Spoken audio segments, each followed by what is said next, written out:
It's time to eat. What are you hungry for? Sit down and get ready to consume an abundance of fantasy football knowledge from Ross Tucker and John Daigle. Feed me now. I'm starving. On the Fantasy Feast Eatin' podcast.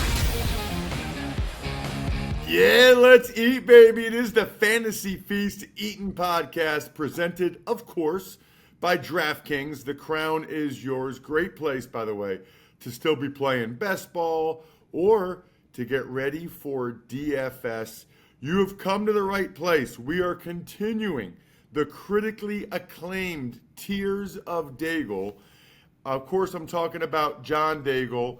He is one of the absolute superstars that they have over at EstablishTheRun.com. You can follow him on social media at NotJDaigle. That's D-A-I-G-L-E. But we're talking about not only John, but former Feast co-host Evan Silva, Adam Levitan, and it's an incredible smorgasbord of information that you can get a significant discount on if you just use the code FEAST to get 20% off, which is amazing. Use the code FEAST, 20% off at EstablishTheRun.com. John's the star. I am merely Ross Tucker, at Ross Tucker NFL on all the social platforms. We are at Ross Tucker Pod for all the different shows on the network. We are posting this a day early because of the travel schedule for John and I. I'll be at the Eagles and the Browns joint practice on Wednesday. John's all over the place doing stuff as well. We also posted Even Money a day early if you wanted to get in on the Week 2 preseason NFL betting lines with Steve Fezzik, as well as some of his takeaways from preseason NFL Week 1.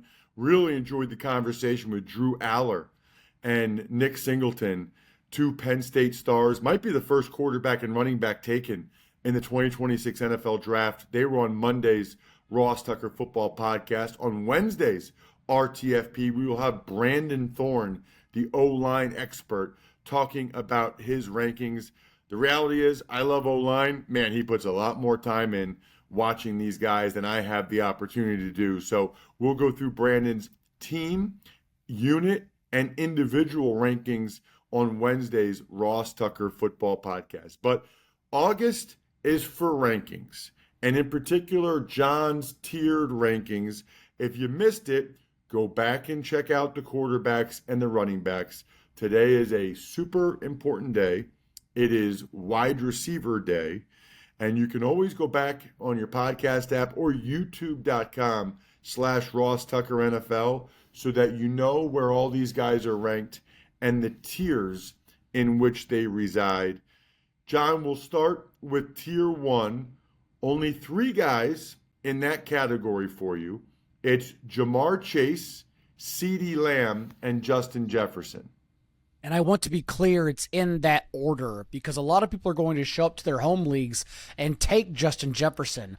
But I think the environments of both Lamb and JJ have rightfully swapped those two in our rankings. CeeDee Lamb, for example, back in 2023, not even that long ago, when Dak Prescott quietly and forgetfully finishes number 2 in MVP voting behind Lamar Jackson, he helped elevate CeeDee Lamb to average 6 more points per game. Lamb averaged 23 fantasy points per week that season, whereas last year, recall, Lamb holding out, as Jerry Jones and the Cowboys typically do, ruined their team from the beginning by allowing players to stay away from training camp, not get the proper conditioning, and show up to the season a little sluggish, and that's exactly what happened with Lamb before the entire ship went down and everyone, including Dak Prescott, got injured, as Lamb averaged just 17 points.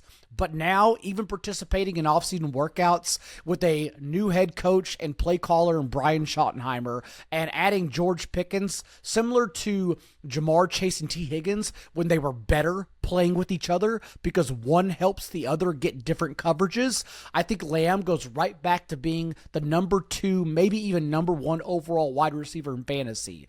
I've even had friends text me about, I'm on the clock now, would you go Lamb or Jefferson? It's absolutely Lamb for me, so I want to be clear about that. So I got a question about Jefferson, John. No Jordan Addison the first 3 weeks. Yeah. I know it's only 3 weeks, but it's 3 weeks. Do we look at that as a positive because he will get more touches, more targets, or is it a negative because defenses can and will really, really load up on him? It's a great question, and we still look at it as a positive because there's really nowhere else to go. In the way he runs his routes, we expect him to be a 30% plus target share guy. The issue with the Vikings is that everything they did this offseason, including bringing over Ryan Kelly and Will Fries from the Colts, suggests they want to be a run-heavier team. And remember, this will also basically be J.J. McCarthy's rookie season. And so what does that look like in the first couple of games? I'm sure it helped him out a little bit to sit back on the sideline last season and watch NFL defenses. We only got a couple of dropbacks from him last preseason, and that he averaged over 11 yards per attempt and threw 2 touchdowns. So that was encouraging. But once again, it was the preseason, and this is his first time to see regular season action. So I also expect him to be a little bit slower out the gates as he finds his footing and gets comfortable in the NFL. And I think that also, even though Addison will be out for a handful of games, I think that also may slow Jefferson down a hair just at the beginning of the season. Tier 2 is a little bit of a bigger tier. You have Amon-Ra St. Brown, Puka Nacua, Malik Neighbors, Nico Collins, and Brian Thomas Jr. And there are a couple individuals in the next tier we'll talk about that may belong here, but this is the range where you can get in the back of the first round and you should be comfortable with any of them. So much so that when I do tiers, I think about, can the last guy in it, in this case, Brian Thomas Jr., overthrow the top guy in it, in this case, Amon-Ra St. Brown, and that is absolutely what I believe can happen. My favorite among this group is still Nico Collins, just because when we're painting pictures of who can finish as the overall wide receiver 1, but not at that ADP, Nico Collins is someone stands out for an absurd 34% target share without Stephon Diggs on the field last year. Did nothing but exceed our expectations anytime he played with C.J. Stroud at full strength. So I love Nico Collins this season, especially with new offensive coordinator Nick Caley calling plays rather than Bobby Slowick, who ran far too much on early downs and forced C.J. Stroud to really be a superhero on 3rd and long quite often. And the list goes on with guys that we think can potentially be the wide receiver 1 overall if everything goes their way. Malik Neighbors just last year to be a top 8 player, but have that with Drew Lock, Daniel Jones, and Tommy DeVito. We're expecting quarterback play this year to be better regardless of their toughest schedule in the NFL from Jameis Winston, Russell Wilson, and eventually at the end of the year, Jackson Dart. So still love Malik Neighbors. And Brian Thomas Jr. is really just latching on to what we believe Liam Cohen can become as a head coach. He's also mentioned that Brian Thomas is going to play more slot this year, and Thomas last season was 3rd in the NFL in yards per route run from the slot. We just need it to happen more, similar to what happened with Drake London last season in playing more from the slot. So love all of these individuals. Amon-Ra St. Brown is the one I think I will say Amon-Ra St. Brown and Puka Nacua are the two I'm worried about a hair. Puka Nacua, if only because we now heard about the Matthew Stafford, quote, a mortal chamber that he's in order to get healthy for week 1. I'm not quite sure what that means for Stafford's health, if he'll be available all year. And we've seen in the past, this entire offense, despite being extremely talented, crumbles without Stafford under center. Garoppolo came in week 18, a meaningless regular season finale, and threw for over 300 yards. But is that sustainable for all season long? I have my doubts. So I think right now, given the infrastructures of Amon-Ra St. Brown with Jared Goff missing his 3 interior offensive linemen from last year, including all-pro center Frank Ragnow, and Puka Nacua potentially without Stafford, those two I'm slightly worried about. You know, I would say the only thing I would throw in there is with Malik Neighbors, he talks about his toe a lot, and I'm sure he's okay and whatever. That would be one that a tie would go to one of the other guys. Let's put it that way. In those situations, tier 3, this is the one that I think surprises some people. A.J. Brown, okay, Drake London, Ladd McConkey, T. Higgins. It's just kind of funny, John, because Ladd McConkey is a different human being than T. Higgins, Drake London, A.J. Brown. I think those guys all weigh like 220 or more, and Ladd McConkey's probably 185. And potentially people are worried about the signing of Keenan Allen to return and play from the slot. But what I think that really does is take away a hair from Quentin Johnston and make it tougher for Trey Harris to really be a viable sleeper in home leagues. If you're in a deeper 14-team league or an 18 to 20 round 12-team league, I'm still going to draft Trey Harris in hopes the rookie finds a way into this lineup eventually. But he certainly blocked at the beginning of the year. But you got to remember, Ladd McConkey, despite being a different frame and structure than these other individuals, was as good as them. He finished 4th in yards per route run among all wide receivers last year, which was the 3rd highest mark, that 2.5 mark. It was the 3rd highest mark for any rookie since 2015, over the last decade. And despite the fact that he was not used in the slot in college, that's where he ran a majority of his routes last season. Not only that, but to finish 12th in yards per route run against man coverage and 10th against zone coverage. He's someone who truly does belong on this tier and someone you're comfortable drafting if A.J. Brown and Drake London are gone. But I want to be clear that it's if those two are gone, because those two are still alphas in their own offense. A.J. Brown dipped below a 26% target share in only 2 games last year, and that's an offense that, think about it, and this is the case I'll make for Devonta Smith when we get to the next tier, but the Eagles, the 2 years prior to last season, averaged 33 and 31 pass attempts per game. Then last season, they averaged 26. And I think that was the makeup, not just because they had Saquon Barkley, because we all recall them playing 1, stout defense, but 2, having such big leads in the second half of games, they didn't need to throw the ball. I don't think just because they signed Barkley, that now becomes their identity. I think they will naturally be forced to throw more, given what we've seen the 2 years prior under Nick Sirianni. So I still love A.J. Brown when he falls to this range, and Drake London. I know Darnell Mooney did not play the last handful of games in those 4 starts for Michael Penix to close the year, but Drake London still has to earn 13 targets per game. You don't just wake up and have that just because Darnell Mooney is out. And now, remember, Penix also led the league in air yards per attempt as a gunslinger whenever he was under center. And so I want to get as much as Drake London as possible, which you can at the back of the first and to start the second round, in either hero RB builds where you start an elite running back like Christian McCaffrey, for example, or if you just want to double tap and go a wide receiver from tier 2 and tier 3 and start your draft that way, Drake London is someone to do it with confidently. The next tier, you have Tyreek Hill, Jackson Smith and Jigba, Devontae Adams, Garrett Wilson, DJ Moore, Tet McMillan. I think that's our first rookie, and Devontae Smith. And all the reasons I just mentioned for A.J. Brown, at least in terms of the offense and what I'm expecting the Eagles to do this year, that's a reason to draft Jalen Hurts, A.J. Brown, and more importantly, Devonta Smith in this tier. He will likely go overlooked in your draft in this tier, but he's someone I believe belongs there, if only to grab a piece of what I believe is going to look like a different Eagles offense. Having said that, there are a lot more question marks around this group of players. Tet McMillan is one that Bryce Young showed up and was significantly better when he replaced Andy Dalton.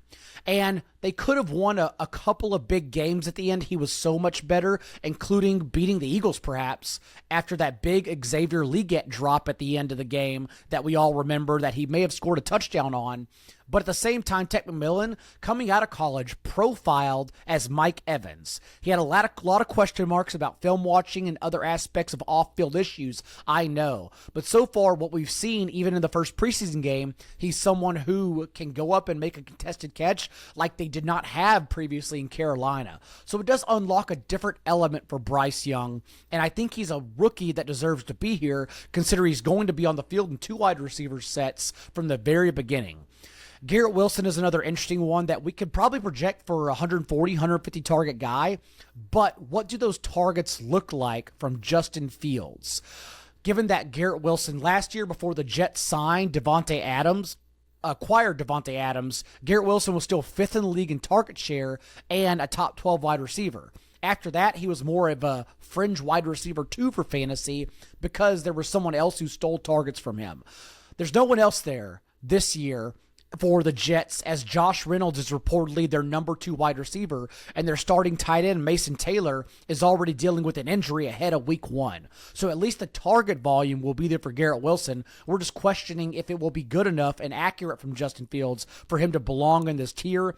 And Devontae Adams is in a similar position to Puka Nacua, and that we're really just questioning, can Jimmy Garoppolo elevate 2 wide receivers? That is fascinating in terms of if it ends up being Garoppolo. I got to be honest with you. I had a herniated disc, John. I ended up having surgery on it. And you went into an immortal chamber? No. I do think, though, that it's harder for an offensive lineman than it is for a quarterback. I was able to get through it. Now, mine was like for the last 5 games.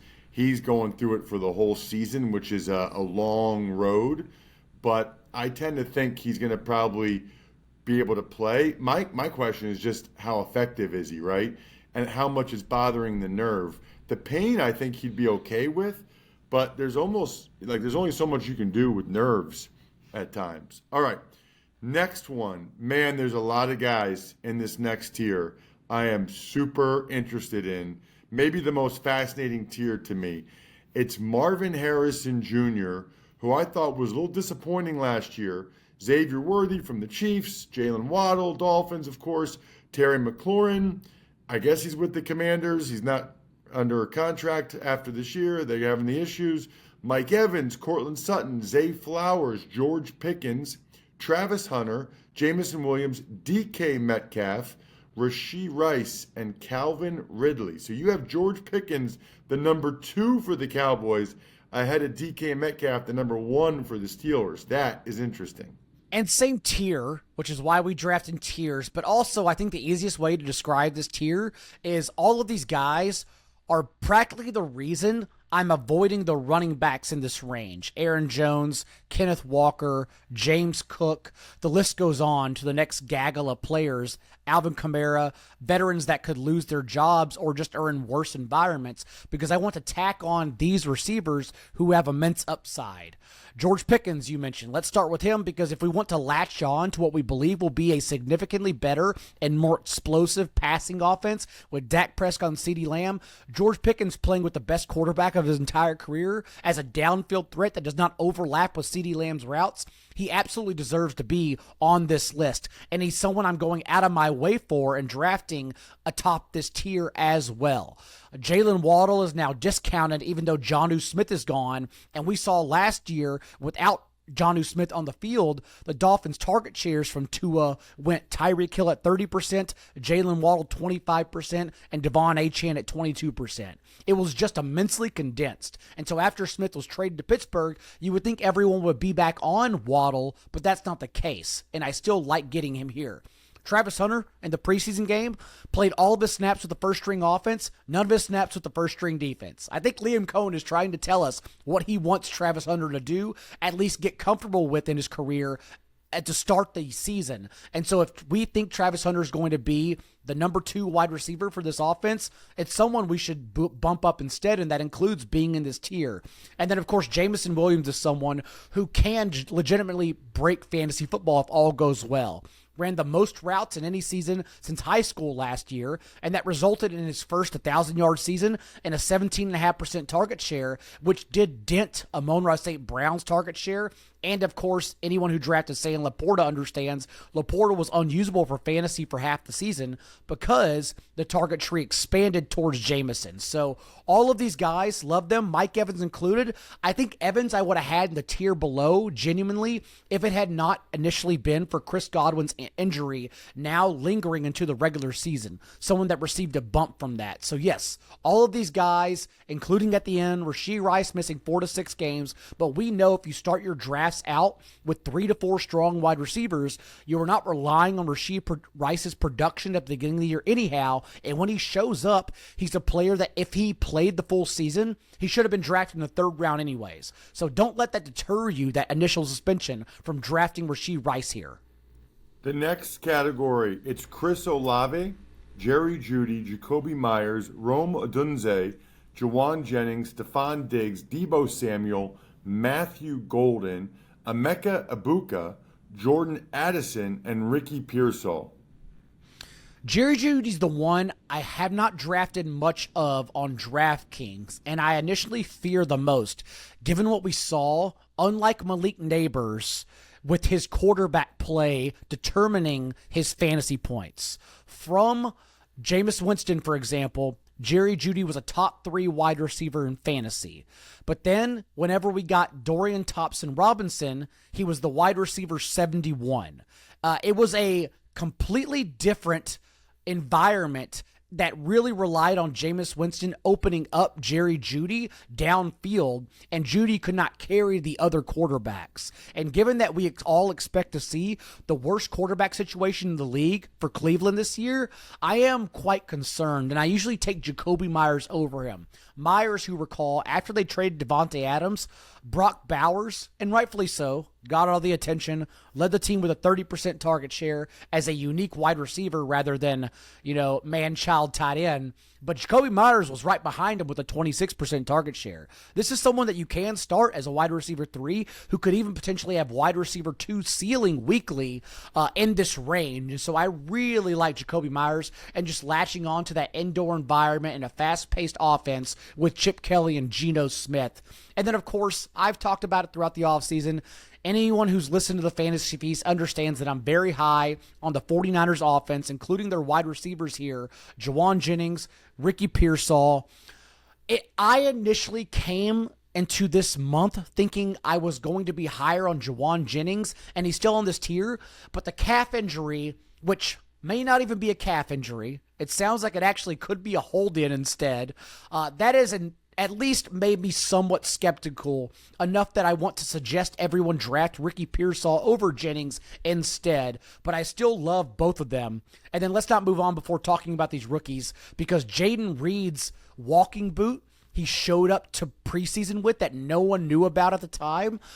It sounds like it could linger into week 1. If that's the case, it's just another opening for Matthew Golden to open in 2 wide receiver sets. Yes, I have my questions about Golden's profile coming out, since he basically only rose his draft stock to be a first-round wide receiver because of his 40 time, and that's always a concern when all we're doing is putting someone in that range for their speed. But if there's no competition, then Matthew Golden will have a path to succeed immediately.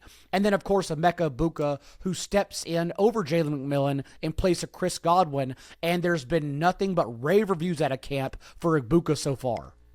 The next tier, speaking of Godwin and Jaden Reed, is Chris Godwin, Jaden Reed, Josh Downs, Khalil Shakir, Michael Pittman, Rashid Shaheed, Darnell Mooney, Cooper Kupp, Keon Coleman. A lot of guys banged up in this tier.